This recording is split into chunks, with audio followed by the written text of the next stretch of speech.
Hey there, and welcome to the Magic Snail channel. This is where we share real life stories about people dealing with all kinds of situations. Some are funny, some are messy, and some are downright unbelievable. If you like hearing stories that feel real and keep you curious, you'll feel right at home here. So go ahead, like the video, and subscribe to the channel if you want more. We've got plenty of stories waiting for you.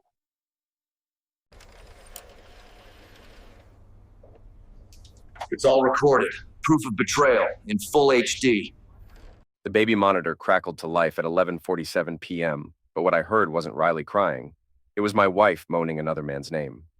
I sat frozen in my garage apartment above Lena's house, staring at the small device that had just shattered what remained of my world. The green LED blinked innocently as sounds drifted up from Riley's bedroom, sounds that had nothing to do with our 4-year-old daughter. "Oh God, read! Harder!"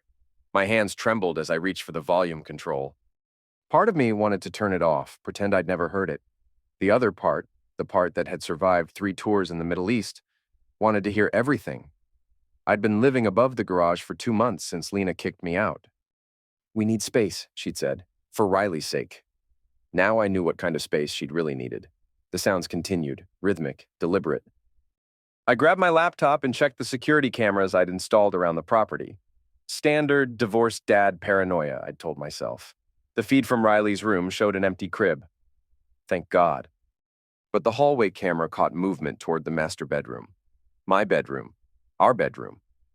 I switched to the exterior camera and saw a silver BMW in the driveway. Virginia plates, RMX 4471. I memorized the number automatically, old habits from the service. "That was incredible," Lena's voice floated through the monitor. "David would never—" The transmission cut to static. I stared at the green light, my mind racing. 2 months of working things out. 2 months of her tears about our failing marriage. 2 months of me believing I was the problem. My phone buzzed. Text from Lena. "Riley's sleeping at Mom's tonight. Don't come by." I looked at the timestamp. Sent 20 minutes ago. She'd planned this. Reed Mathers. It took me exactly 47 minutes to identify him through the BMW registration and cross-reference with Lena's LinkedIn connections. Finance consultant, divorced. Worked with Lena's marketing firm on 3 major accounts over the past year. While I was trying to save our marriage, she was planning its destruction. I spent the next week upgrading my surveillance setup. My Army electronics training finally had a purpose beyond fixing Riley's toys. Micro-transmitters and picture frames, voice-activated recording devices behind electrical outlets, digital cameras smaller than shirt buttons. Lena never suspected. To her, I was just David, predictable, boring David who fixed things and paid bills and never caused drama. The recordings revealed everything. "He's so freaking clueless," Lena said during one of Reed's visits. "Living in that garage like a loyal dog." "When do we make the move?" Reed asked. "Soon. I've been documenting his mood swings, the drinking. Nina thinks he's having a breakdown. My sister-in-law, Nina. Lena's own sister was helping build a case against me." "What about the custody hearing?" Reed continued. "Judge Morrison is sympathetic to concerned mothers, especially when the father shows signs of instability. And the business? Once I have full custody, his 49% share becomes leverage. He'll sign it over rather than lose Riley completely. The business. Cross-Tech Solutions. The company I'd built from nothing after leaving the service. My life's work beyond my daughter." "Brilliant," Reed said. "Though we might need to speed things up." "Why?" "There's talk about a psychiatric evaluation. If we can trigger an episode, get him hospitalized for observation, it's game over." "How?" "Leave that to me. I know someone who specializes in chemical assistance." Chemical assistance. They were planning to intoxicate me. I sat in my garage apartment, listening to my wife and her lover plot to destroy my life, and felt something cold settle in my chest. Not rage, that would come later. This was calculation, strategy. I picked up my phone and called Nina. "You're lying," Nina said, but her voice lacked conviction. We sat in a Starbucks 15 miles from the house. Nina stared at the printed transcripts I'd placed in front of her, carefully edited to hide the illegal surveillance, but damning nonetheless. "Read the dates," I said. Cross-reference with when Lena asked you to document my concerning behavior. Nina's face went pale. She said you were having episodes, talking to yourself, drinking during the day. Have you ever seen me drunk during the day? No, but have you ever seen me talking to myself? She showed me video on her phone. You were in the garage, pacing, gesturing. I was on a work conference call with clients in Singapore. Bluetooth headsets. Nina's hands shook as she read the transcripts again. She's really going to take Riley? Unless we stop her. We? I leaned forward. You know your sister better than anyone. You know what she's capable of. Nina laughed bitterly. Lena's always been poison. Even as kids, she'd manipulate situations to get what she wanted. I just never thought. She looked up at me. What do you need? Information, verification. And when the time comes, testimony. What are you planning? Justice. The word hung between us like a promise. There's something else, Nina said. Something you should know about the inheritance. What inheritance? Lena's been telling people, friends, her lawyer, that you're expecting a large inheritance from your aunt's estate, roughly $200,000. She says that's why she needs custody, to protect Riley's interests. My Aunt Helen passed away broke. Her estate covered funeral expenses and nothing else. Nina nodded grimly. Lena's building a narrative. The unstable veteran with sudden wealth who can't be trusted with a child. Except there is no inheritance. She's banking on you not being able to prove that during a custody hearing. Delayed probate, sealed records, family disputes. Lots of reasons financial information might be unavailable. I felt the trap closing around me. Every move calculated, every lie designed to paint me as either dangerous or incompetent. Help me, I said. Nina reached across the table and squeezed my hand. What do you need me to do? Lena invited me to dinner the following Thursday. For Riley's sake, she said. We need to show her that Mommy and Daddy can be civil, I accepted graciously, playing the hopeful ex-husband trying to reconcile. The dining room looked the same as always, our wedding photos still on the mantel, Riley's artwork stuck to the refrigerator with butterfly magnets. Normal, domestic, a perfect lie. You look good, Lena said, setting down a plate of pasta. Rested. The garage apartment's quiet. Gives me time to think. About us? About a lot of things. She poured wine, a bottle I recognized from our anniversary 2 years ago. Romantic gesture or calculated choice? I've been thinking too, she said, about what we both want. What's best for Riley? And what's that? Stability? Security? A chance to heal? I took the wine glass but didn't drink immediately. Instead, I studied her face, the practiced concern, the carefully modulated voice. This was Lena in performance mode. I want that too, I said, lifting the glass toward my lips. She watched intently as I tilted it back. At the last second, I stopped. Actually, I shouldn't. I've been taking medication for the anxiety. Her face flickered. Disappointment? Frustration? Oh, what kind of medication? Lorazepam, doctor's orders after the divorce papers. It was a lie, but a believable one. Anxious divorced fathers were common enough. Maybe just a sip, she suggested. To celebrate trying again? I really shouldn't mix. David. Her voice carried an edge now. One sip won't hurt anything. I pretended to consider, then raised the glass again. This time I let the wine touch my lips, but didn't swallow. When I set the glass down, I made sure she saw me swallow reflexively. There, I said. Happy. She smiled, the first genuine expression I'd seen from her in months. We ate dinner while Riley played in the living room. Normal conversation about work, weather, Riley's preschool, but I caught Lena checking her watch repeatedly. By 9 o'clock, I was supposed to be showing symptoms, drowsiness, confusion, slurred speech. Instead, I excused myself to use the bathroom and palmed the wine glass on my way past the kitchen. Everything okay? Lena called. Fine, just tired. Think I'll head home. I kissed Riley goodnight and embraced Lena at the door. She felt tense, expectant. Sleep well, she said. I'm sure I will. Back in the garage, I sealed the wine glass in a plastic bag and called the number Nina had given me. Halloran, a retired private investigator with contacts in forensics labs. I need something tested, I told him. Discreetly. What kind of something? Wine? Possibly laced? Bring it by tomorrow. Cash only. And kid, if this is what I think it is, you'd better be ready for what comes next. I was ready. I'd been ready since the moment I heard Reed's voice through that baby monitor. The lab results came back positive for rohypnol, enough to incapacitate a grown man for hours. I stared at the report, my hands steady for the first time in weeks. Evidence, documentation, the beginning of their downfall.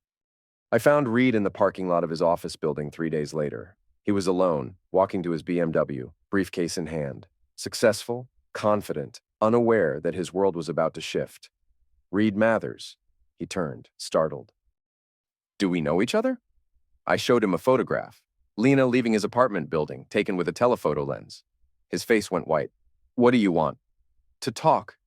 About what? About my wife. About my daughter. About the psychiatric hold you're planning? Reed looked around the parking lot, calculating. We were alone except for the security cameras mounted on light poles. I don't know what you're talking about. Rohypnol in my wine glass. Documented mood swings that never happened. An inheritance that doesn't exist. Should I continue? You're crazy. That's the plan, isn't it? Make me look crazy so Lena gets custody and you both get access to my business. Reed's composure cracked. Look, whatever you think you know, I know everything. The question is what we do about it. He stepped closer, trying to intimidate me with his height advantage. You need to walk away. Find yourself another wife, another life. This one's taken. By who? You? By someone who appreciates what he has. Lena deserves better than some broken soldier living in a garage. The broken soldier comment hit exactly as intended. I felt the familiar surge of controlled violence that had kept me alive overseas. That ability to flip a switch and become something dangerous. What did you just say? Reed sensed the change in my tone. Smart man, but not smart enough. I said you're pathetic. Lena told me about the nightmares, the drinking, the way you zone out during conversations. You're damaged goods, and everyone knows it. I smiled, the kind of smile that made enemy combatants reconsider their life choices. Say that again. You heard me. His fist came at my face in a clumsy right hook. I stepped aside easily, letting his momentum carry him forward, then grabbed his wrist and twisted. Not enough to break anything, just enough to send him sprawling across the asphalt. He scrambled to his feet, face red with embarrassment and rage. You freaking psycho! I'm calling the police! Please do! I'd love to explain to them about the pills in my wine, about the recordings of you planning to have me committed, about your relationship with my wife while we're still legally married. Reed froze halfway to his phone. That's what I thought, I said. Strike one, Reed. 2 more and you're out. I walked away, leaving him standing beside his BMW with scraped palms and a shattered ego. Behind me, I heard him screaming threats, but the words didn't matter. The security cameras had captured everything. Self-defense, his attack, my restraint. Perfect. Lena filed for emergency custody 2 days later, citing my increasingly erratic and violent behavior. The petition included a sworn statement from Reed describing our parking lot encounter as an unprovoked assault. I hired Margaret Walsh, the best family law attorney in the county. Expensive, but worth it. They're moving fast, Margaret said, reviewing the papers. Emergency hearing next week. They're claiming you're a danger to the child. Based on what evidence? Reed's statement, testimony from your sister-in-law about concerning behavior, and this, she handed me a photograph. It showed me standing in my garage apartment window, apparently talking to myself and gesturing wildly. From the angle, it looked exactly like Nina had described. Unstable behavior from a man losing his grip on reality. That's from a work conference call, I said. I can provide phone records. Good. What else can you give me? I handed her the forensics report on the wine glass. Margaret's eyebrows rose. They tried to poison you? Rohypnol? Enough to incapacitate me for hours. This changes everything.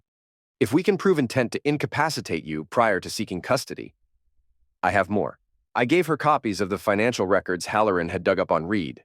Irregularities in client accounts, suspicious transfers, potential embezzlement. Nothing definitive yet, but enough to raise questions.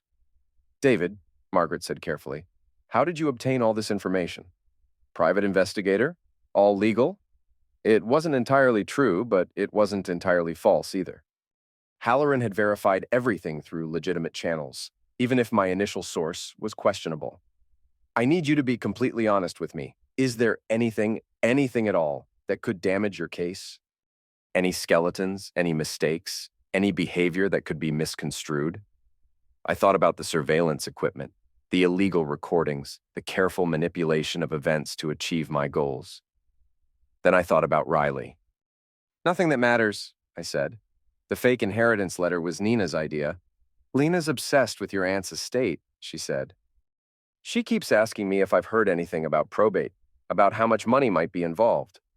Because there is no money. She doesn't know that. What if there was a letter from the estate attorney? Something official looking that suggested a substantial inheritance was pending? I smiled. You're devious. I learned from the best. Lena taught me how to manipulate people. Time to use her lessons against her. We crafted the letter carefully, legal letterhead from a fictional law firm in Pittsburgh, formal language about estate assets and probate delays. The key paragraph mentioned liquid assets totaling approximately $340,000, pending resolution of tax issues. I left the letter on my kitchen counter where Lena would see it during one of her surprise visits to check on me. I also made sure to mention to her that I was expecting some news about Aunt Helen's estate. 3 days later, I returned from a job interview to find my garage apartments lock jimmied and several items moved. Nothing stolen. They'd been looking for something specific. My security cameras told the story perfectly. Lena and Reed, both dressed in dark clothing, entering through the side door at 2:17 a.m. Reed carried a small pry bar. Lena held a flashlight. They went straight for my desk, rifling through papers with practiced efficiency. When Reed found the inheritance letter, he held it up to the light while Lena photographed it with her phone. This is it, Lena whispered, barely audible on the recording. $340,000, plus his business share. We need to take it, Reed said. No, if it goes missing, he'll know someone was here. Better to let him think it's safe. What if he moves it? Then we come back, or better yet, Lena smiled in the infrared camera feed. We make sure he's not capable of managing money at all. They photographed every page, then carefully returned the letter to its original position. Reed tested the desk drawers, looking for other documents. Lena checked the bathroom medicine cabinet, looking for prescription bottles that might support their narrative of my mental instability.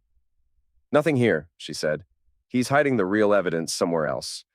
Or there isn't any. Maybe he really is just falling apart. Don't underestimate him.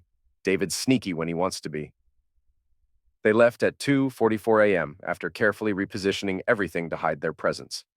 Except they hadn't counted on infrared cameras or motion sensors. I had them on breaking and entering. Burglary, conspiracy, perfect. Judge Morrison was a stern woman in her 60s with little patience for manufactured drama. She listened to Lena's attorney present their case, the unstable veteran, the violent confrontation, the concerning behavior witnessed by family members. Then Margaret Walsh stood up. Your Honor, we'd like to present evidence that Mrs. Cross has engaged in a systematic campaign of manipulation and fraud designed to discredit my client and gain access to assets that don't legally belong to her. Lena's attorney objected, but Judge Morrison was curious. The first exhibit was the forensics report on the spiked wine. Mrs. Cross attempted to incapacitate Mr. Cross using Rohypnol, a date pills, during what she claimed was a reconciliation dinner. Lena's face went white. Reed shifted uncomfortably in the gallery. The second exhibit was the security footage of their break-in. On the courtroom's monitor, Lena and Reed's midnight adventure played out in perfect clarity. Their whispered conversation about my supposed inheritance echoed through the room. Your Honor, Margaret continued, there is no inheritance. Mr. Cross's aunt passed away with debts exceeding her assets. This document, she held up the fake letter, was created specifically to test Mrs. Cross's intentions. Judge Morrison leaned forward. Are you telling me this inheritance is fabricated? Completely. Mrs. Cross and Mr. Mathers broke into my client's residence to photograph and steal documentation of assets that don't exist. The third exhibit was Reed's financial records, the suspicious transfers, the client account irregularities, the pattern of embezzlement that Halloran had uncovered. D.A. Mr. Mathers is currently under investigation by the State Licensing Board for financial misconduct. These proceedings appear to be a desperate attempt to access my client's legitimate business assets before Mr. Mathers faces criminal charges. Lena shot to her feet. That's not true. None of this is true. Mrs. Cross, Judge Morrison said sharply, sit down. He's manipulating everything. David's sick. He needs help. I said sit down. Lena looked around the courtroom wildly, seeing her carefully constructed narrative crumbling in real time. Reed was staring at the floor, probably calculating how much prison time he was facing. This is insane, Lena screamed. He's been stalking me, recording me. He's dangerous. Mrs. Cross, Judge Morrison's voice cut through the courtroom like a blade. One more outburst, and you'll be held in contempt. Margaret presented the final piece. Testimony from 3 of Reed's former clients who'd discovered financial irregularities in their accounts, all pointing to a pattern of fraud that predated his relationship with Lena. Judge Morrison called a recess. When court resumed, her decision was swift and brutal. Based on the evidence presented, I find no credible threat to the minor child from Mr. Cross. Mrs. Cross's petition for emergency custody is denied. Furthermore, I'm ordering a full psychiatric evaluation of Mrs. Cross to determine her fitness for any custody arrangement. Lena collapsed into her chair, sobbing. Additionally, I'm referring the evidence of breaking and entering to the district attorney's office for potential prosecution. Reed was already moving toward the exit, but 2 sheriff's deputies blocked his path. Apparently, Halloran had timed his evidence dump to the IRS perfectly. Reed's arrest made the local news. Finance consultant charged with embezzlement. The reporter mentioned that federal agents had seized records from his office and frozen several client accounts pending investigation. Lena called me that night, crying, David, please. We need to talk. About what? About fixing this, about our family. We don't have a family anymore, Lena. We have a custody arrangement and a divorce proceeding. That's not true. We have Riley. We have history. We have lawyers. I made mistakes. I know that. But Reed manipulated me too. He convinced me you were dangerous, that Riley wasn't safe. Stop. David, please. I said stop. I heard the recordings, Lena. I know exactly who manipulated whom. Silence on the other end of the line. What recordings? The ones where you called me freaking clueless. Where you planned to intoxicate me and have me committed. Where you discussed stealing my business. More silence. You recorded us? I protected myself. That's illegal. Wiretapping, invasion of privacy. Sue me. I hung up. Nina called an hour later. Lena's losing it. She showed up at my apartment screaming about you, about how you've ruined everything. She tried to get me to sign some kind of statement saying you threatened her. Did you? Of course not. But David, she's not done. She's desperate now, and desperate people do stupid things. Let her. Every move she makes just digs the hole deeper. What about Riley? Riley's safe. That's all that matters. But even as I said it, I knew Nina was right. Cornered animals were the most dangerous kind. The invitation came 3 days later, handwritten on expensive stationery. David, I have something that belongs to you. Come to the garage tomorrow at 8 p.m. Come alone. L? I showed the note to Halloran. It's a trap, he said immediately. Of course it's a trap. So you're not going? Oh, I'm definitely going. Kid, that's the stupidest thing you've said yet. She's got nothing left to lose. If I don't show, she'll escalate. Maybe drag Riley into it. Better to end this on my terms, Halloran sighed. What do you need from me? Backup. Stay outside, call the police if things go sideways. Define sideways. If I'm not out in an hour, assume the worst. I arrived at the garage at exactly 8 o'clock. Lena was waiting inside, pacing between my workbench and storage shelves. She looked terrible, hollow-eyed, thin, desperate. You came, she said. You said you had something of mine. I lied. Of course she did. Then why am I here? Because we need to end this. All of it. I closed the door behind me, making sure it didn't latch completely. I'm listening. Reed's gone, probably prison. His lawyer dropped him yesterday. Good. The custody evaluation starts next week. My lawyer says I'll probably lose. Definitely. So I want to make a deal. What kind of deal? Lena stopped pacing and faced me directly. For a moment, she looked like the woman I'd married. Vulnerable, hopeful, human. I'll give you everything. Full custody, the house, my share of the business, all of it. In exchange for your silence. No criminal charges for the break-in, no testimony about Reed, no more evidence dumps. I pretended to consider the offer. "Oh, what about Riley?" "Supervised visitation. I know I screwed up, but she's still my daughter." "And Reed? What about him? If he contacts you..." "He won't. Trust me." As if summoned by our conversation, footsteps sounded on the garage's exterior stairs. Reed's voice carried through the walls. "Lena, open the door." She went pale. "I told him not to come, but you told him I'd be here." "David, I swear." The door burst open. Reed stumbled in, wild-eyed and drunk. He clutched a tire iron in his right hand. "Well, well." The happy couple, plotting my destruction. "Reed, put that down," Lena said. "Shut up, you lying witch." He turned to me. "And you sanctimonious prick. Think you're so smart?" "Smarter than you, apparently." The tire iron whistled past my head as I ducked. Reed was drunk, angry, and desperate. A dangerous combination. But he was also sloppy. I grabbed a socket wrench from my workbench and faced him.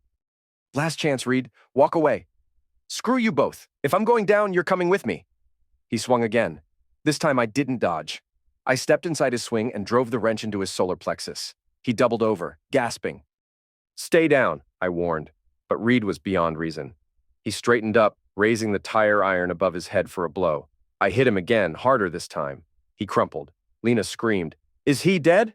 I checked Reed's pulse, strong and steady. "Unconscious. He'll live. We have to call 911. We have to call the police. There's a difference." Lena stared at Reed's motionless form, then at me. Something shifted in her expression, calculation replacing panic. "David," she said quietly, "there's something I need to tell you." "What?" "I'm pregnant." The words hit me like a physical blow. Pregnant. With whose child? Whose? I asked, though I already knew the answer would destroy me either way. "Yours?" she whispered. "From that night 3 months ago, when we tried to work things out. 3 months ago, before I knew about Reed, before everything fell apart. If she was telling the truth, I had another child coming, a brother or sister for Riley. If she was lying, it was the cruelest manipulation yet." "You're lying," I said, but my voice lacked conviction. "I can prove it. Medical records, ultrasound photos. David, this changes everything." Reed groaned and stirred on the garage floor. Outside, Halloran's voice called my name, right on schedule. Police sirens wailed in the distance as Halloran helped me drag Reed's semi-conscious form outside. Lena followed, clutching what looked like medical documents. "David, please. Look at these." The ultrasound photos looked legitimate, grainy black and white images with medical timestamps from 6 weeks ago. The patient name clearly read Lena Cross, but something was wrong with the dates. "Lena," I said slowly, "this ultrasound is dated 8 weeks ago. You said you were 3 months pregnant." Her face flickered. "I misspoke. I meant 11 weeks. 12 maybe." "From our night together 3 months ago?" "Yes." "That would make you 13 weeks pregnant. This ultrasound shows 8 weeks of development." Mathematics. Cold, hard, undeniable mathematics. "David, whose baby is it, Lena?" Reed chose that moment to regain consciousness fully. He sat up, holding his head, and looked around in confusion. "Lena? What the heck happened?" "Reed," I said conversationally, "congratulations. You're going to be a father?" His confusion deepened. "What? Lena's pregnant. Didn't she tell you?" Reed looked at Lena, then at me, then back at Lena. Slowly, understanding dawned on his face.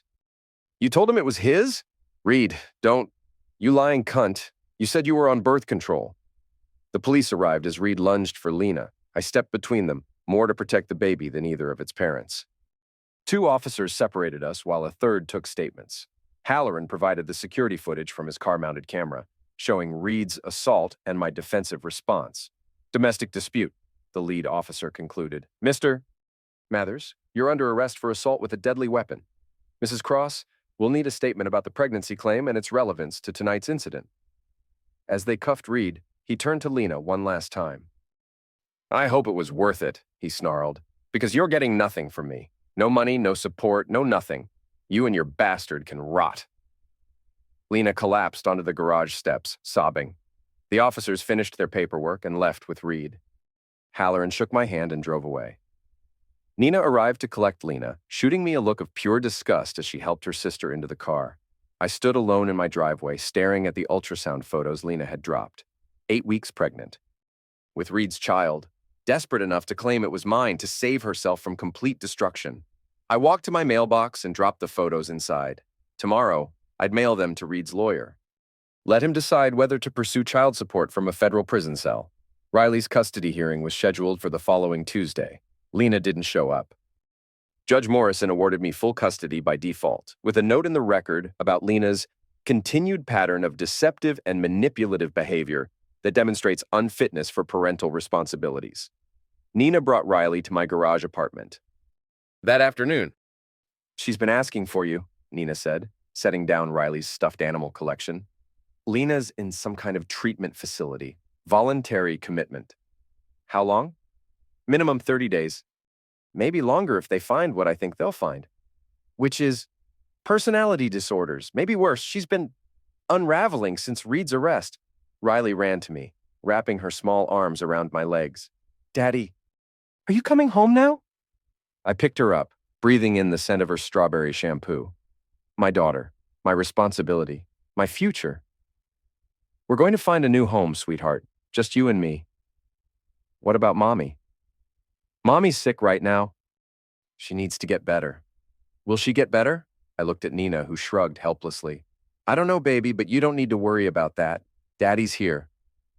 We spent the rest of the afternoon packing Riley's belongings. Her clothes, toys, books, the remnants of a childhood interrupted by adult failures. That evening, after Riley fell asleep in my bed, I sat at my kitchen table with a glass of whiskey and the final documents from Halloran. Reed had been sentenced to 18 months in federal prison for embezzlement. His assets were frozen, his professional licenses revoked.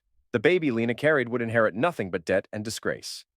Lena's psychiatric evaluation had revealed what Nina suspected: borderline personality disorder with narcissistic features.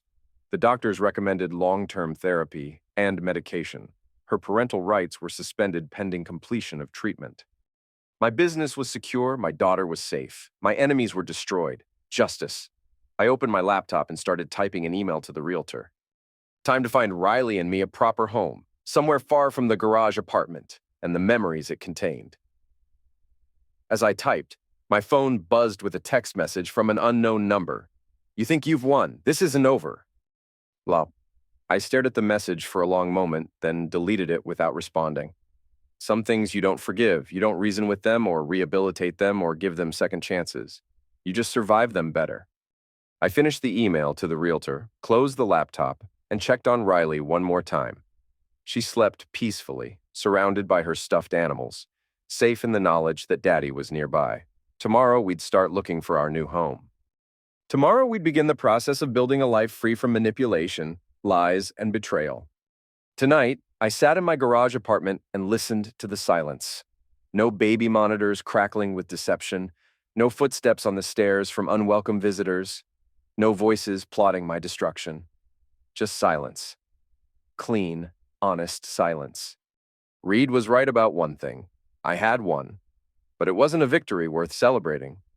It was simply survival, hard-earned and dearly bought. I poured the whiskey down the sink, turned off the lights, and went to bed beside my daughter.